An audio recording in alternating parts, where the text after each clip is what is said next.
and I had to just end everything so that we could make this work. So we're going to kind of recap a little bit. So because I don't know how to put those two, I won't know how to put the two recordings together. So I apologize. But we're talking a little bit about our previous conversations about slowing down and how we wanted to do that. We wanted to try to do that in our lives. And Lindsay Watkins popped on and shared a little bit with us about her life right now. They are they have spent some time in another state for her husband's job. And Lindsay, do you mind kind of recapping that for us? I apologize for asking you to do that, but I would like to hear that again. I don't know how good the recap's going to be. I was just telling everyone how because we're not in our normal home with all of our normal stuff and our normal schedule and our normal church and busyness, and we're visiting a different state and we're in a smaller location, that we realize that we don't need as much stuff around us. We don't need a busy schedule to keep us entertained. And we, trying to think how else to word that. We just don't need as much, and we are finding ourselves spending more time outside and spending time together, focusing on each other, because our stuff isn't here to distract us. So that's pretty much what it is. Yeah, no, I appreciate that, and I'm sorry to have you do that again. But I shared that I found the same thing when we used to go over to the coast. We'd go for 2 or 3 weeks at a time and just take what we absolutely needed, and it was just so wonderful. And my life was easier, their lives were easier. We spent so much more time together and playing games and being outside and just enjoying each other. So my question next then was and is, how do we keep that? How do we keep that kind of vacation mentality? How do we bring some of that home so that we can really better enjoy our family and our time and not get caught up in the busyness? How do we do that? And Lindsay, you had started to share about that.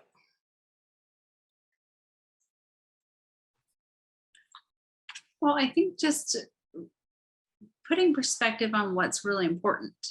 I don't know that it necessarily needs to be a constant vacation mode, because we're not in vacation mode all the time, because we brought school with us. And so, but you don't need a lot to keep yourself entertained, and it opens up a lot more time for conversation. And just like I said, just putting it into perspective as to what's really important.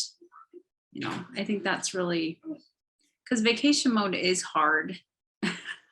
Yeah, you're right. But vacation mode is hard. And when you come home, I think you're like happy that it's over. Right. You were so excited. And I love that thought. And I never thought about it before, but they said that half the fun of a vacation is the anticipation of it. And I think the other half of fun for coming home is the anticipation of going home. Yeah.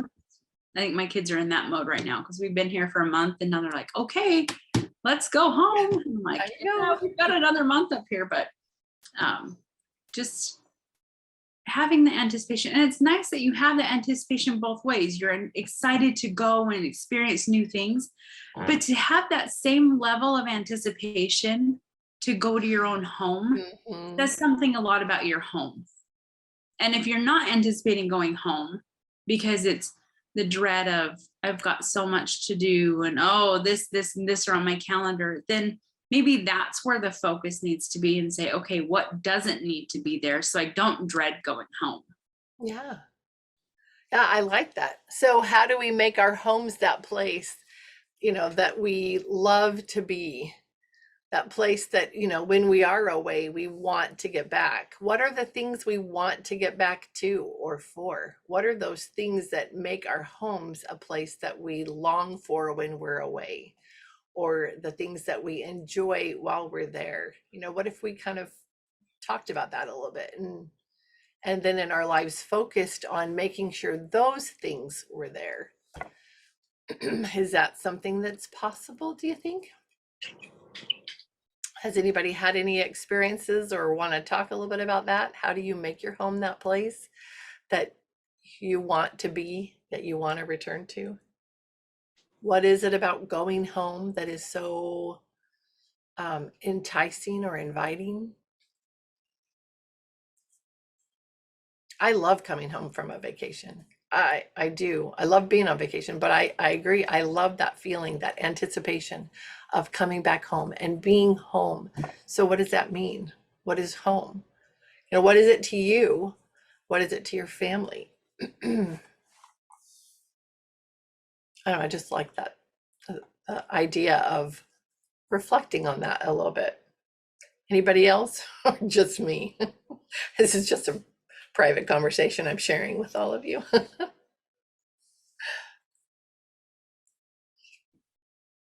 I'll Yeah. share. So I think for my kids always mention, that they look forward to sleeping in their own beds. That's just, I think it's a feeling of comfort, of familiarity, of they have their things that they enjoy that are here at home, and it's nice to get away from them and do other things, but then they want to come back to what their space that they've built, that's their own, that's this, it's a comfort level. Yeah, I think so. I think that's a good one. So coming back to your own beds, sleeping in your own beds, and then coming back to your own things, the things that are your favorite things, the things that you have created in your space where you're comfortable. Mm-hmm. Yeah. Other thoughts about that, about home? What makes home that place that you want to return to, that place that you love to be? What is it that you feel or think about your home, Melanie?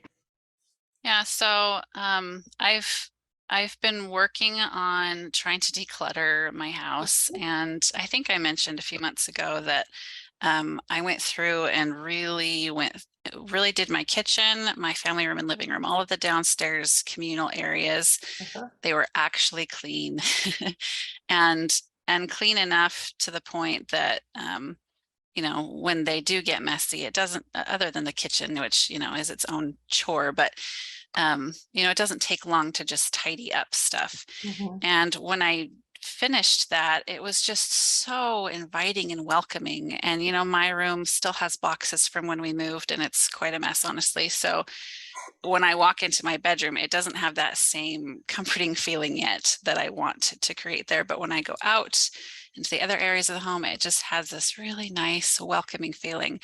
And sometime during the summer, I made a point of cleaning everything really well right before we went on a vacation. And maybe that's when I did that big declutter in the main areas of the house. Anyway, we left, and while I was gone, we were gone for a whole week, and I kept having these moments of thinking about a couple of the kids we left with grandparents, and thinking about the home and what I left behind. And I realized, oh, the house is clean.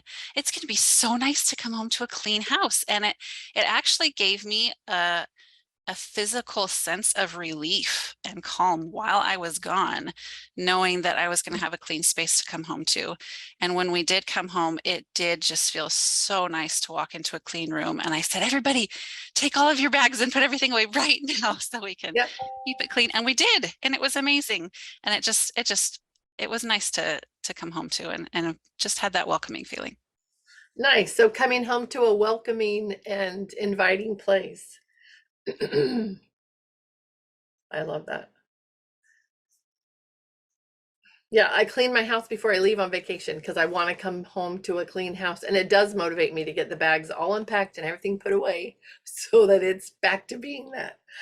It really reduces the stress level, Yeah. which is tangible. Yeah. That's so true. Thank you. I love that. Anybody else? Any other thoughts on coming home? What it is we love about it? How to keep that feeling in our home on a regular basis? How to not be overwhelmed? The worst thing is feeling overwhelmed. And I just don't think we're supposed to have those feelings. I think there are tools we can use to not have those feelings. I mean, maybe occasionally there's going to be some times when we just can't avoid it. There's just so much. But again, then we use the tools that we have to deal with that so that we don't live in that feeling of overwhelm. Do you have a person that just has a carefree attitude about life? I mean, do you have somebody that, even if it's a character, not a live person, or someone you've read about or something, that's just able to maintain the happy, the feeling joyful and positive? And do you kind of try to channel that sometimes? I channel people a lot. Like, okay, I need to channel my inner, whoever it is, to be able to deal with whatever's going on right then, because I know I can't do it just me by myself. So I need some extra help. Do you ever do that? Look towards somebody else that maybe does that thing that you wish you did, or has that I don't know, that trait down, and you kind of try to learn from that person, try to figure out what it is that you want to do better. I feel like this is a group of women who are healthy and have positive relationships, at least here, with other women. And because we don't have that competitiveness, we don't have any of that petty ugliness here. It's just warm and kind and encouraging. And that's one of the things I love about this group. And I think it's so wonderful. Okay, Lindsay Watkins, Emily Bell Freeman. She seems to just float through life with the light of Christ at all times. Isn't that good to have a person like that you can picture, you can see, you can hear, and it kind of helps you. Okay, all right, what is it about being around a person like that helps you? What do you get from that? Anybody?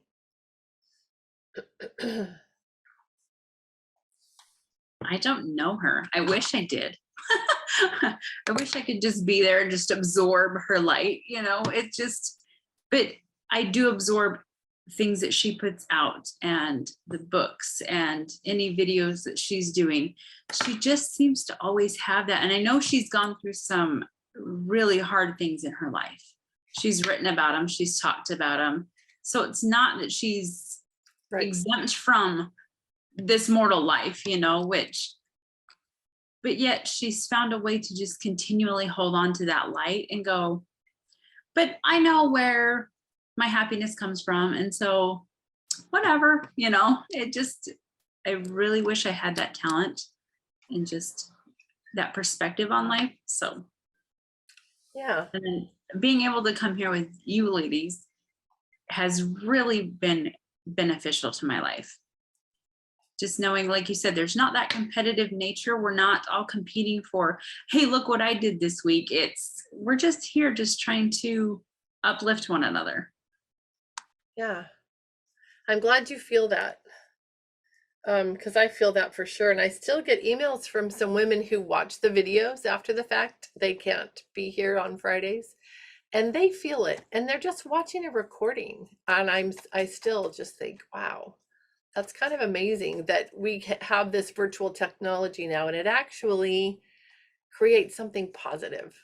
So I love that. And I love being here with you on Fridays. So, okay, what else? What next? And we came back to perspective again, in case anybody didn't notice that. I think that's interesting, that thought about our perspective on things.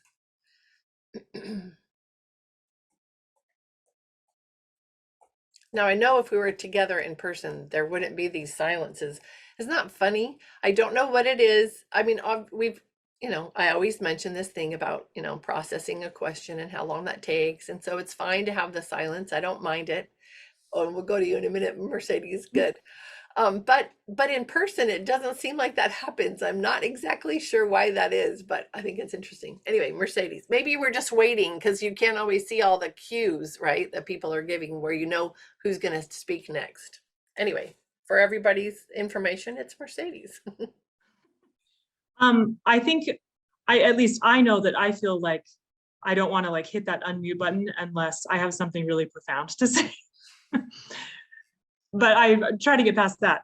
It doesn't seem to bother me in person. I'll just say all the things that are not even remotely profound. But I think that there's a lot to consider in the with everything that we've been talking about, with, you know, seeing other people who maybe like manage their lives in such a way that they seem more joyful or more happy or more whatever it is that we want. And and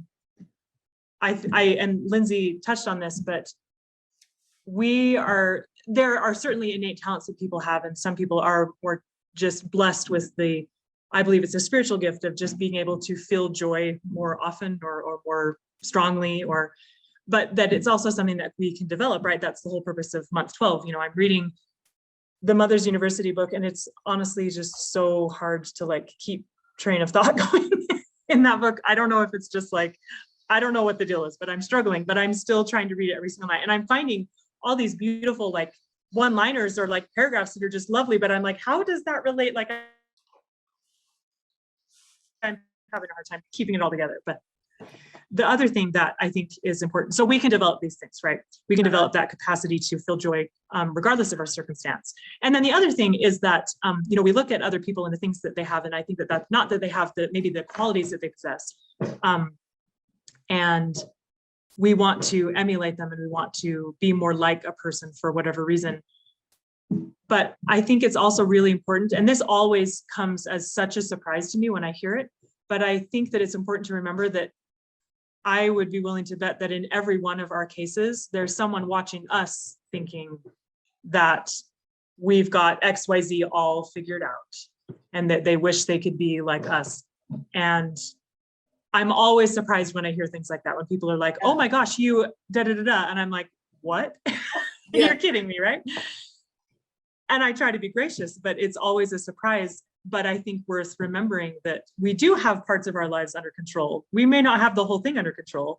I know I don't, but we definitely have parts that we have under control or are aware of and actually actively working on having under control. And so again, perspective kind of in a couple of different ways to look at how our perspective about our own lives can change and evolve over time as we learn more about ourselves. Yeah. And become more comfortable with ourselves and like ourselves, which does come eventually. I love that. Thank you for sharing. And gosh, perspective is so important in so many ways. Just like you said, there's so many aspects of it. And even this idea of having people that we, you know, that we look to as models, you know, kind of something that we're working toward. I hope that it's always in a very positive way, you know, that it's not in this, oh, I don't measure up to this person, you know, I'm never going to be like that, but that it is this, oh, I love how they do this thing. I love that in these situations, they show this quality or something.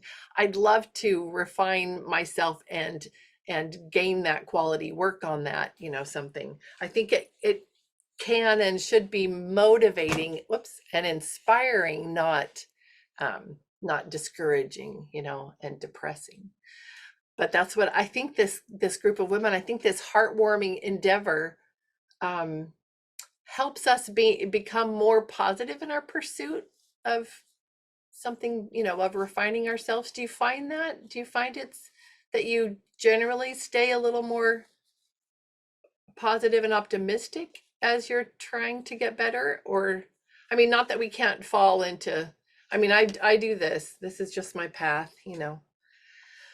And I had a little, you know, low thing the other day and just reached out to my friends, a few of them that I have, just on a text, and just said, can you pray for me? I'm just, you know, I'm down here. Just can't, I just need a little extra. I'm dealing with some stuff and I need a little extra help, you know, but anyway, I don't know. That really wasn't a question. That was just kind of a bunch of, see, I've gotten over that thing of feeling like I have to have something profound to say.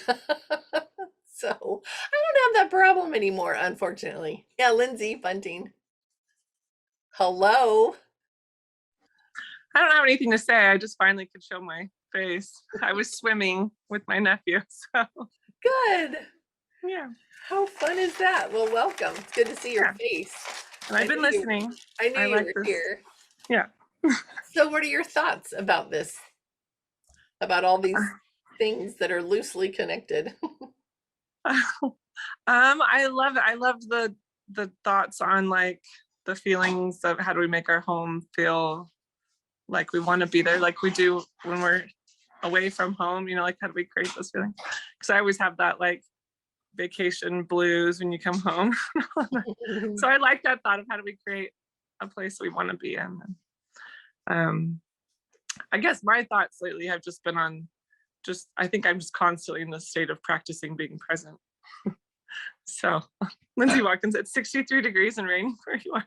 No, it's already, what is it, 105? What does that say? No, 85, just kidding. I was like, man, I see a 5. It's probably 105. Yeah, it's gonna It be gets hot. here really quick. So it's 85 and it's, yeah, still early. It'll be, 85 and climbing fast. yeah, it gets hot so Lucky bad. So, us. yeah, that's one thing we've done to make home a place we want to be is we put our little pool in. So that's nice. But yeah, I'm always in the state of practicing being present. See, here I am. I'm like, squirrel. Always. But just like if because I tend to like want to plan something and then I'm focused on the future rather than my kids are doing something right now. I should just engage in whatever they're doing because that's, yeah, they're in timeout right now. That's my husband pointed that out. But yeah, Thanks, David. yeah, instead of like focusing on something we can do later, like they're already doing something that's better than what I would have planned anyway. Just trying to just stay present and do the fun things that come up naturally. Yeah. You know, I hope that you're taking a minute at the end of the day and reflecting on your day. Uh, if you meditate, that's a thing you can do in your meditation. If you don't, just maybe you write in your journal, maybe you just take a moment before you hit the pillow and reflect on your day and pull out a couple of good things that you feel good about, that you did, that you allowed, that you know, something to show yourself some grace and acknowledge the good that you're doing. Because I think that I feel like the more I focus on the good that I'm doing, the more good I do and the better I feel and the better the whole atmosphere of my home is. I mean, all of that, because the opposite is just as true. If I'm, you know, looking at something I just didn't like about the day. I mean, even if it's not stuff I did, but even just like this, like the weather, you know, that can get old. That can get hard when you're dealing with, you know, something that's been long term and you just feel like, is this ever going to end, you know? So changing your perspective, again, perspective can help so much with that. Anyway, I don't know where that came from, but that was a little side thing. I started posting on Instagram again. I stopped doing that for a really long time because sometimes it feels overwhelming to me, depending on the reason why I'm posting. But I had some family members that don't live in town and they were asking about the kids and how they miss that I don't post pictures anymore. So I've just started posting the fun things that we do each day. And I try not to worry about what other people will think other than this is just so I can focus on the good things we did today and show people what we're doing. Like my family members, but that's really helped me because I can, at the end of the day, when I go to post something, I'm really just remembering those things. I look at the things I took pictures of and all of the other stuff just kind of melts away. Yeah, I like that. I like that. And I think we can take snapshots of our day, even just mentally, you know, and then think back about that. Think back about the good things. Focus on the good. Again, perspective. Mercedes. Well, it's like Marlene talks about the unplanner, right? Like Yeah. if we focus on all the things that we write them all down, because I am 1000% a planner. Like I want to have to-do lists. I want to cross them off. I want to make them longer. Like I want to see my progress that way. And so it's really difficult because that also means that I'm unhappy with how things go if we don't hit all the boxes, right? Right. Whatever my to-do list is for the day. I obviously don't have an enormous list for these little tiny ones because they're too young, but to do a lot of stuff, of things. But the idea of looking back and saying, okay, well, what went right? What did I get done? Totally changes your perspective. And it's, I think, really beneficial. And it's the same idea. And it's such an interesting idea. And it gives you so much more freedom and so much more just like release from anxiety, even for someone like me to just say, okay, I these are the things that would be really cool to get to and just kind of have them floating around in your head, but like, don't stress about checking the box or not. Just at the end of the day, be like, yeah, I wanted to read this, but we didn't, but oh my gosh, this is what little Zeta did. You know, she said this or did this, or, you know, I was able to see that she's been paying attention to this because she did something. Like, it's all perspective, right? It's still the perspective conversation. Yeah, I love it. And that's so true. I heard that concept a long time ago, that idea of wait till the end of the day and look back and then write down what you accomplished. And that is just so much more motivating and relieve so much of the stress. And you learn to look more closely. You learn to be very creative in looking for the good. It's like, hey, we didn't break any dishes today. You know, that was awesome. You know, whatever. Some days you have to be very creative, but you still ta-da list instead of a to-do list. Oh, Lindsay, you're so cute. I love that. Ta-da, look what we did today. You know, even if it's one thing, just celebrate that one thing that you were able to get done. I love it. It's so good. Okay, anybody else comments about this? Perspective, focusing on the good, trying to stay positive, present. Yeah, Lindsay. Sorry. Marlene posted something this week, and it has really stuck with me. And I'm trying to like copy the photos, like I post them over here, or somehow read it without closing this. I think I could just do this. Okay, so she said, I know it's human tendency to want to do well-educated heart right, but I do hope you will quickly enter into the spirit of what we are doing and leave the letter of it behind, because the letter killeth and the spirit giveth life. As you enter the spirit of well-educated heart, you will, let's see if I can get the whole thing. It won't let me see the whole thing. Anyway, it says you'll be free from worry and anxiety, free from stress, free from fear of what your neighbors think, free from fear that you are ruining your children, free from doubts, free from over-planning and overthinking, free from worry you aren't doing enough, that you are falling behind, free to enjoy each moment, free to look at each new day as an opportunity to learn something new, free to make your own connections and discoveries, free to love your children, free to love life and our beautiful world. Should I go on? I feel like there's more. It's good. Nope. It means you don't have to worry. Okay, seriously. It means you don't have to worry if everything you choose fits into the rotation, or that you are covering all the subjects, or that you are reading the right book at the right developmental level, or that you need to do notebooking, or that you need to find the right pen or the right paper, or do it the right way. It means that what you are doing is flowing from desire, not compulsion.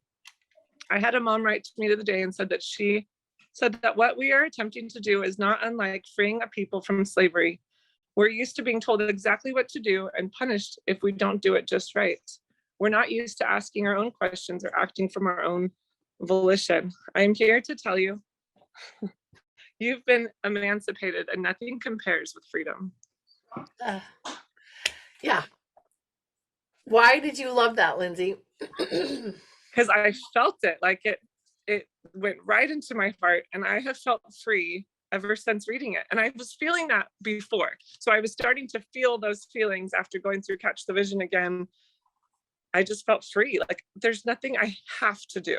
Like, I don't have to do any of these things. We just get to do what makes us happy. Oh, Sarah was looking for that. And what feels heartwarming to our family, and we get to record it however we want, and we don't have, it just made me feel so free anyway. And so reading it, I'm like, yes, those are my feelings in words, and it made me feel good. Yeah. And can I tell you that I have had so many conversations with so many moms over the past 25 years, and I get 3 of them this week. Nope, 4 of them this week so far. And in all of those conversations, that is one of the biggest things that comes up, is concern somewhere in there about things that they have to do, you know. And it's, who said you had to do that? Why do you think you have to do that? You know, what are your goals for your children? What are your goals for you? What are your goals for your family? Have you ever taken a moment to write that down? What is it that you're trying to accomplish with your life, in your home, with your family, your children? What are your goals? What is it you want? Who do you want to be? Who do you want your children to be? Are the things that you're doing and spending time and worrying about, are those things getting you any closer to figuring that out? Yeah, I've heard that too, Lindsay.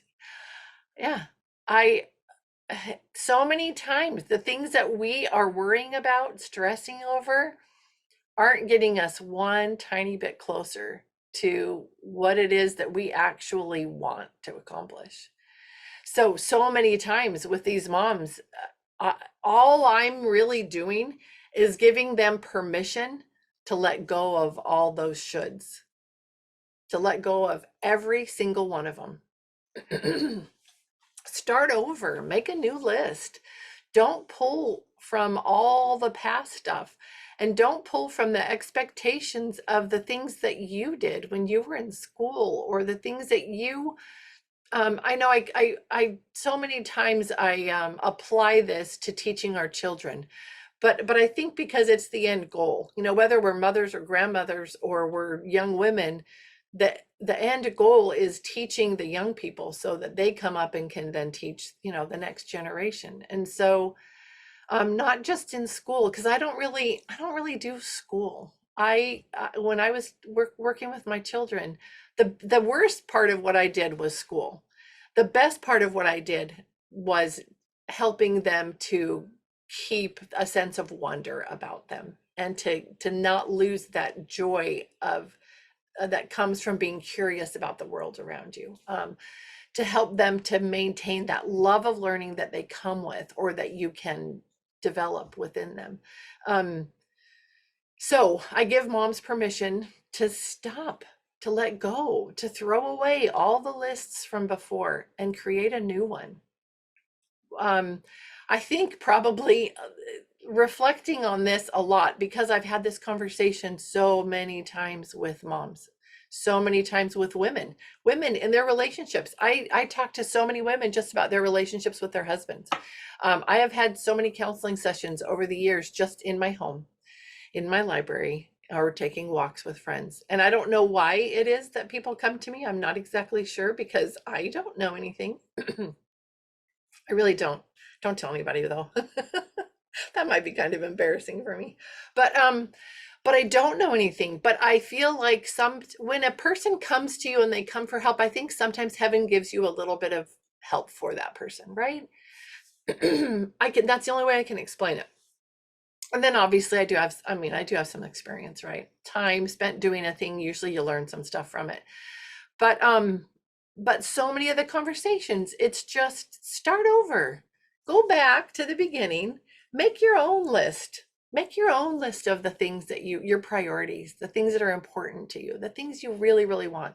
And then I was going to say, I think that having the funeral of my mother-in-law so recently, and just all of the reflecting that has been going on since then, and just thinking about, how do I want to impact people while I'm here on this earth? You know, it's not, what are they going to say about me at my funeral? Not that kind of a thing, because I don't want that, you know.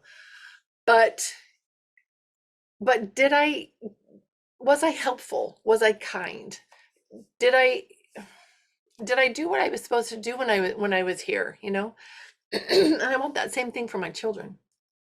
Are they becoming who they're supposed to become, you know? And is this curriculum going to accomplish that, or that curriculum? Like, does it matter which curriculum you pick?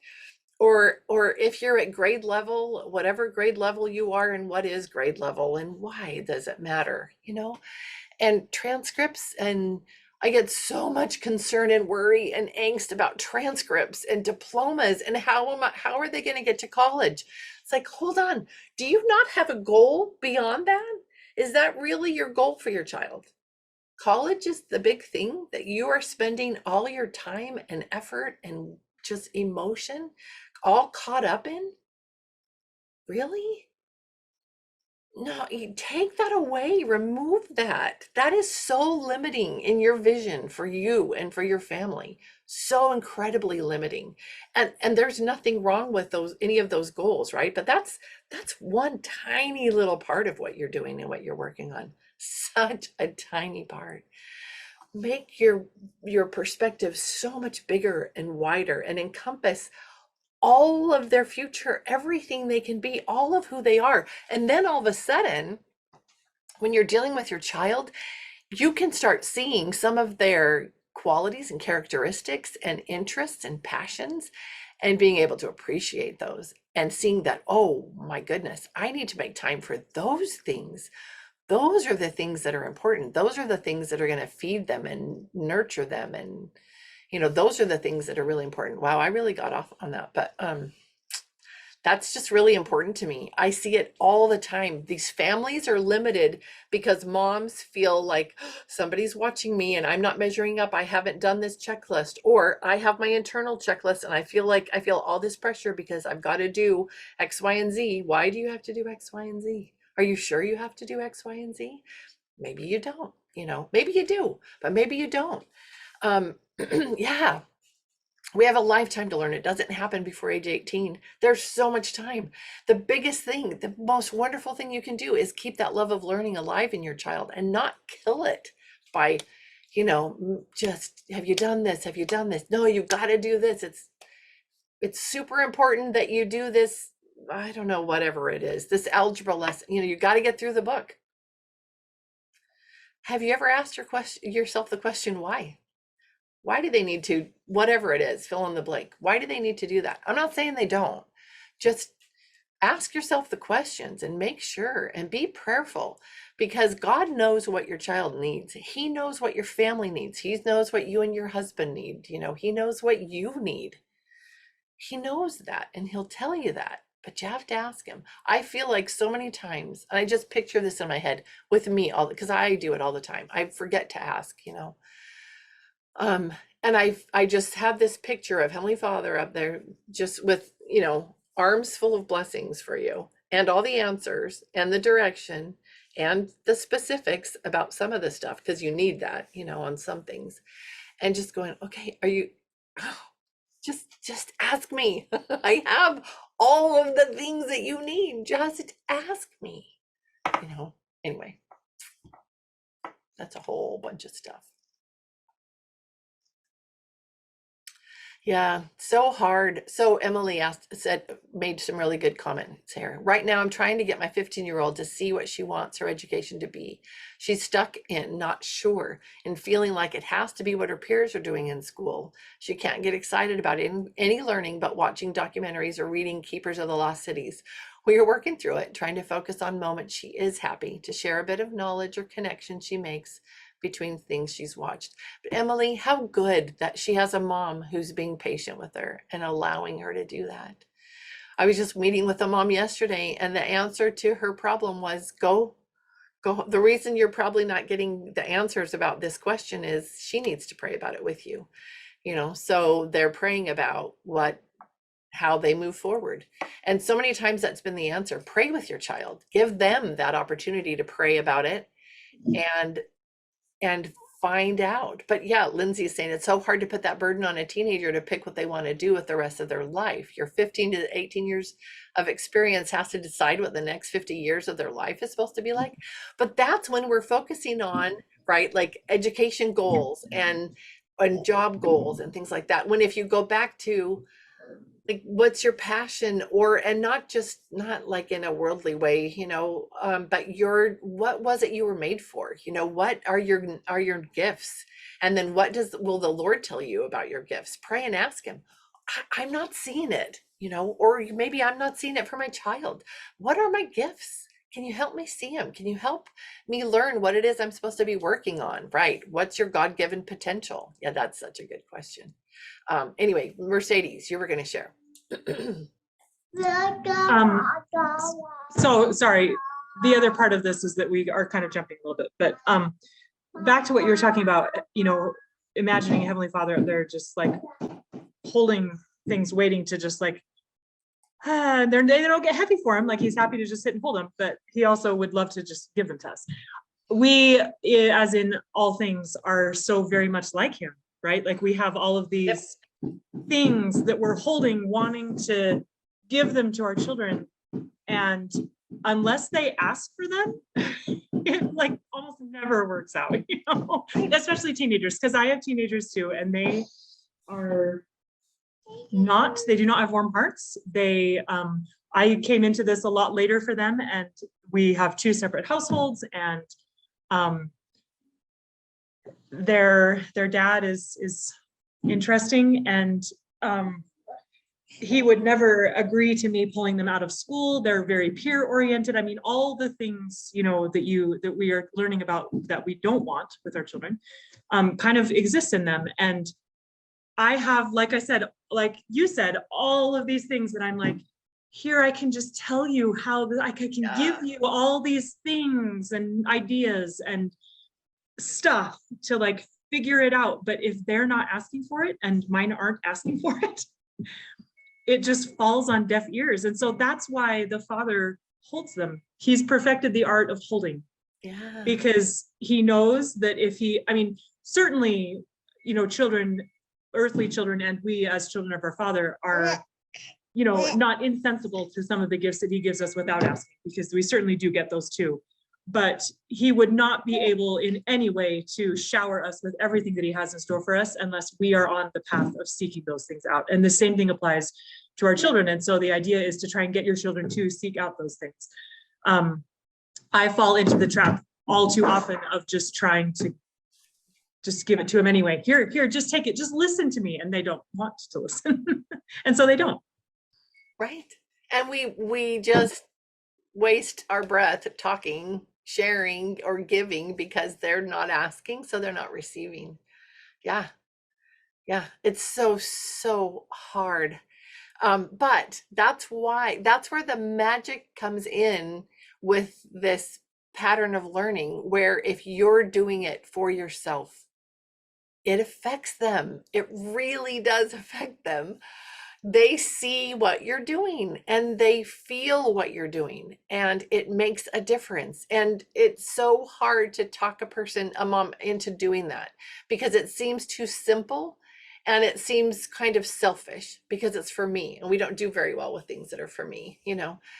And but I've watched it happen again and again and again, where if mom just says, you know what, I'm going to trust this, and I'm going to work on warming and nurturing my heart, and I'm going to do those things that I feel impressed to do. Let the Lord guide you and decide about that, and then work on those things. And it spills over onto your family, and it spills over onto your teens. And you would just think, no, that's not going to happen. They're not reachable now. It's too late. It's too far gone, or whatever, or they're just so confused, or all the different things that have come up. But it really does happen. It really works that way. Okay, I'm going to Emily's comment. We need to let the teens decide. Right now, I will do whatever. They don't need to decide and stick to it for 50 plus years. The weight of that is too much for me, let alone for them. We can just let them ask what the Lord's next step is for them, then move forward with faith, joy, and excitement. And I agree 100%. I am all about just tell me the next step. Just let me know the next thing I need to do. I can do that one next thing, right? That's another Brooke Snow podcast too. That's really good. Just so positive. There's so much good and positive around us. We just need to let that in, you know, really open our hearts, our eyes, our everything to light and goodness and beauty. And all of that helps us to continue to see that in our lives. That comes up over and over again too, that the more goodness you let in, the more goodness you can see.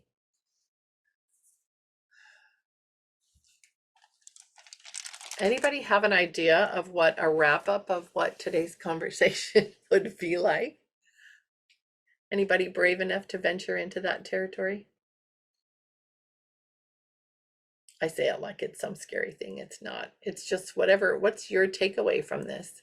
I heard that as an idea for a Mothers of Influence group, that some of them do that at the end of the meeting when they get together in person.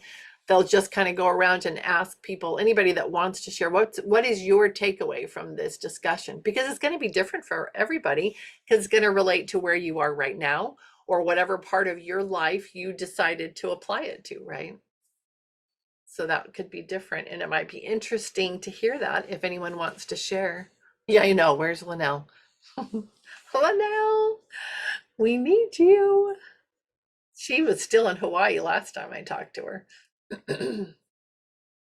Anyway, so anyone want to share a takeaway?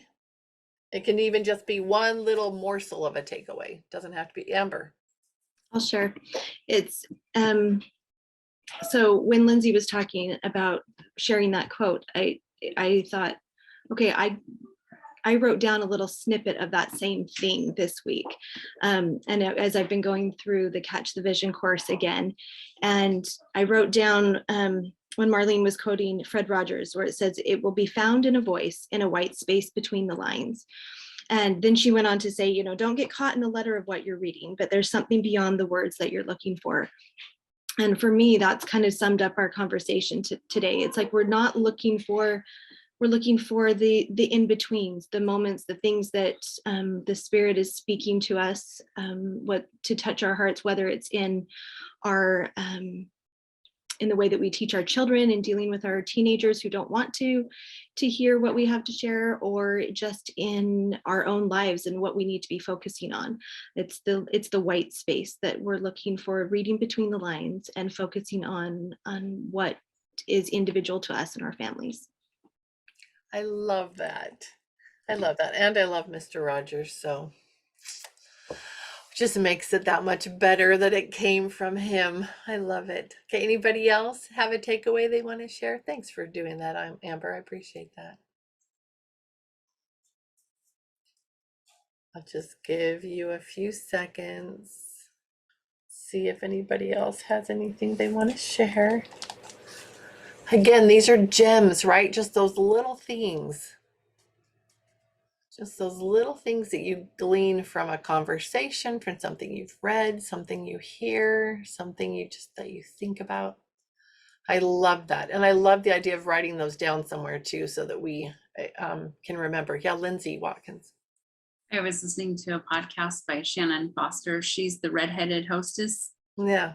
She was talking about curating the gallery in her kids' mind and what they would see. And that's really stuck with me. I'm thinking, okay, what am I learning? Because what I'm taking in is what's going on my gallery walls. That's what I'm going to focus on when I walk through the halls of my mind. And if we're not curating, and that word has been on my mind a lot lately too. And it's not just, oh, I'm creating a home. No, I'm curating it. I am specifically choosing what I'm putting in it, and for a reason. And so I've been thinking along that whole art gallery of my life, what I'm taking in, and just, I want to curate my life. I don't want it to just be the storage unit that all the stuff went into, all, the curriculums that never got used, got shoved into that storage unit, or, I want it to be handpicked. Yeah, I love that. Oh, I've loved this discussion. I think that's such a great thing to think about, that we are first off looking for those things, looking, reading between the lines, looking in that white space between the lines, and then curating my home, curating my life. I love those thoughts. Those are going to be rattling around in the empty space between my ears for a while. Oh, that's so good. I would love to talk more about that. Can we think about that? Can you think this week as you're doing things? What are the things that I did today that added to that gallery? Or that helped me curate my life or my home, wherever it is that that resonated with you. How can we do that? Maybe we can talk about that more next week. Do you realize it's going to be September? How did that happen?